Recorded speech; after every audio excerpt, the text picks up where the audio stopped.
皆さんこんにちは、メイヨンです。前回まででかさぎつけてドアつけて仕上げ塗りしてようやくウッドフェンス完成しましたよね。それで今回は、前回完成したフェンスによって拡張されたエリアの部分のこの小屋とフェンスの間の地面、ここをやっていきたいと思います。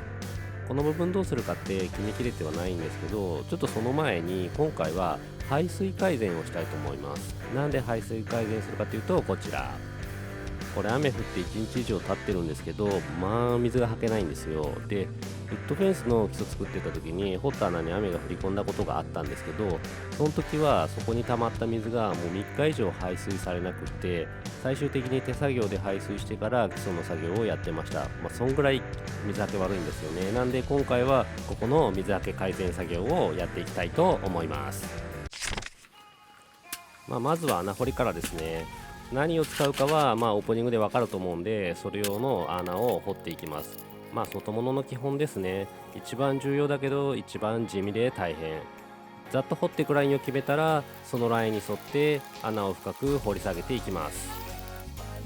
敷地の外に向かって2本排水パイプが一応接続されてるんですね。で片方は玄関の雨どいに接続されていて、片方は今機能してないパイプです。でそっちの機能しないパイプを有効活用したかったんですけど、この時点でどっちがどっちなのか分かんなかったんで、ちょっとハンマードリルを使わず手作業で地道に掘り進めてました。こいつ探してたんですよね。このコンクリートのマスに接続されてるパイプは機能してないんで、そいつに再接続して有効化したいです。全容見えてきましたね。半日作業でこんな感じの進捗です。手前側掘っても大丈夫って分かったんでね、こっからは作業をブーストしていきます。掘るラインの人工芝を抜けたら、ここからは発力でどんどん地面を掘っていきます。重いし、うるさいのもあるんでなるべく使いたくないんですけど、そうは言っても地面めちゃくちゃ硬いんで、ちょっとごめんなさいって感じで使ってます。代わりにね、作業はガリガリ進んでいきます。メインラインの穴掘りがだいたい済んだんで、ここからは機能してない排水パイプの撤去にかかります。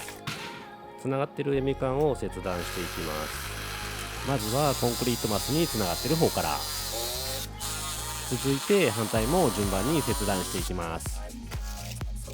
パイプの撤去が済んだんで、次はマスを破壊してます。ちょっと再利用も考えたんですけど、もう全然抜けないんで諦めて壊しちゃいました。切断したパイプとはこいつ使って接続していきます。プラスチックの薄いマスですね。こいつにホルソーを使って穴を開けていきます。今回穴は2箇所開けました。1箇所は敷地の外に向かう排水用のパイプに接続するようで、もう1つが小屋の雨どいに後で接続するように開けておきました。穴開けが済んだらバリ取り機を使って軽くバリを取っておきます。バリ取りが済んだら底の方にも細かな穴を開けておきます。こいつ穴開いてないタイプなんですよね。設置する場所にバラスを敷いて高さを調整してます。今回は小屋の雨どいとも接続したいんで、この場所に設置をします。軽く高さを出したら水平器でざっと水平を見ます。後で細かく調整するんで、この時点では大体で OK。 仮設置完了ですね。後で補修する小屋の雨どいのパイプもこいつに接続予定です。いよいよこいつ接続していきます。暗渠排水用のパイプですね。こいつは全周に穴が開いているタイプになります。ニッパーが見当たらん。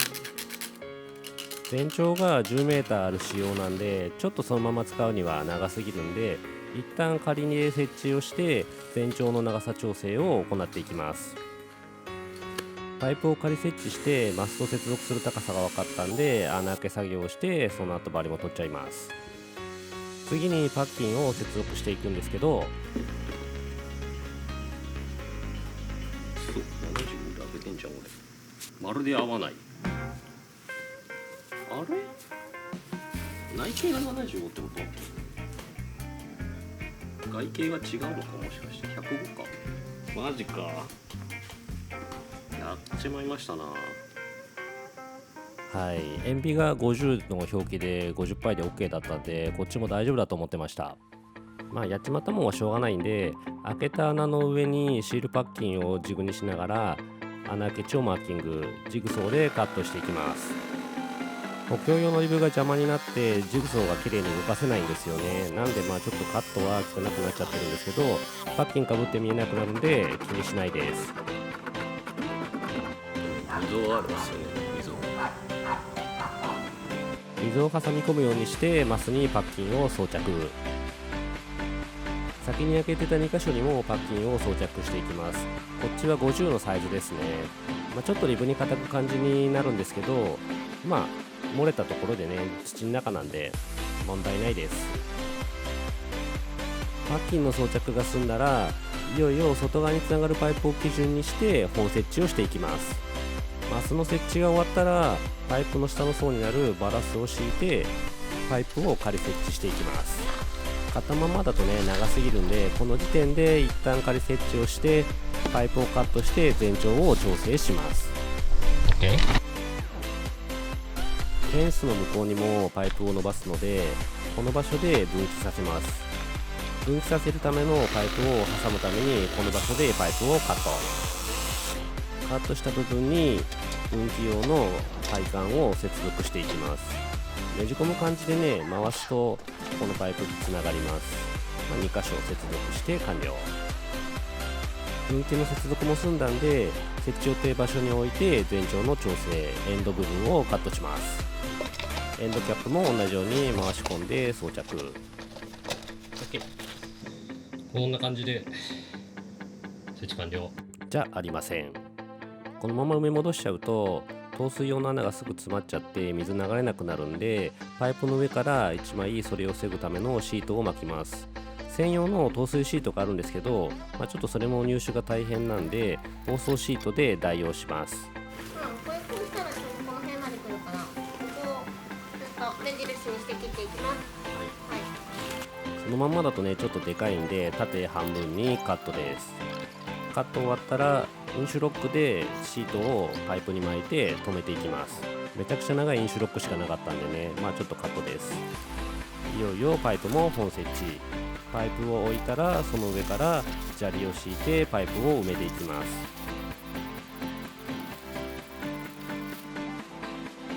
サスペンデッドしたけど作業続けます。よっしゃ、やっていこう。暑いでね暗くなってからの方が作業としてはだいぶ楽です。メインラインにひたすら砂利を敷いていって、この日の作業は終了になりました。今日はここまで。よっしゃ、ラストスパートです。すごい暑い日だったんでテンションだいぶ低いです。昨日敷ききれなかった部分に砂利を入れてメインラインとしては完了。今日はこの分岐の部分を作業をします。分岐させるよ。分岐からフェンスの向こうに向かってパイプを通すラインで土を掘っていきます。根巻きしたモルタリがあったりだとかで結構作業しづらいんで、本当はフェンス立てる前にやるべきでしたね。これ分岐部分からフェンスの下に穴が掘れたんで、仮設置のためにフェンスの向こうにパイプを通していきます。パイプを仮設置してこっちの掘る土の場所を確認してます。確認終わったらひたすら土掘りの開始です。勾配の関係もあるんで、こっちはそんなに深く掘る必要はなかったんで多少マシでした。穴掘り終わったんで同じようにこっちのパイプにもシートを巻いていきます。シートをインシュロックで留めたらパイプを設置場所に戻して分岐パイプに接続していきます。最後の最後で気づいたんですけど、ジョイント部分外してパイプにくっつけた方が分岐への接続は楽でした。こんな感じでセット。接続終わったんでメインラインと同じようにパイプを砂利の中に埋めていきます。途中で在庫の砂利がなくなってホームセンターもちょっと売り切れてたんで違うもので代用。入れてなかった分岐部分にもかぶせて作業完了。砂利が敷き終わったら最後に砂を敷いていきます。メインの排水ライン、それから分岐した先両方ともに砂を上からかけて軽く鳴らした後足で転圧っていう作業を繰り返してました。最後の工程ですね。砂の上から散水して水締めしていきます。散水終わったんで作業としてはこれで一旦完了。砂が乾くのを待ちます。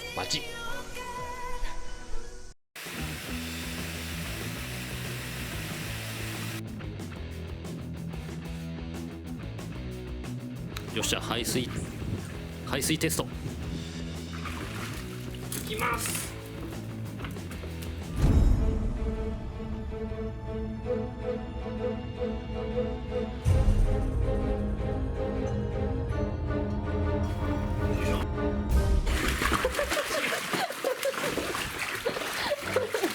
まあ一気にダバッとぶっちゃけたかったんですけど阻止されました。まあちょっと出てくれそうにないんで漬物石で押して排水しました。まあね、これ排水よりも前に水遊びしてる時に水はダバダバこぼれてるんで、もう庭の中はびちゃびちゃ状態。効果確認するにはまあ問題ないんですけど、ちょっと閉まらないですよね。溶いてくれたんで残りも排水。まあ軽く表面も勾配つけといたんで、マスに向かってしっかり水が流れていってますね。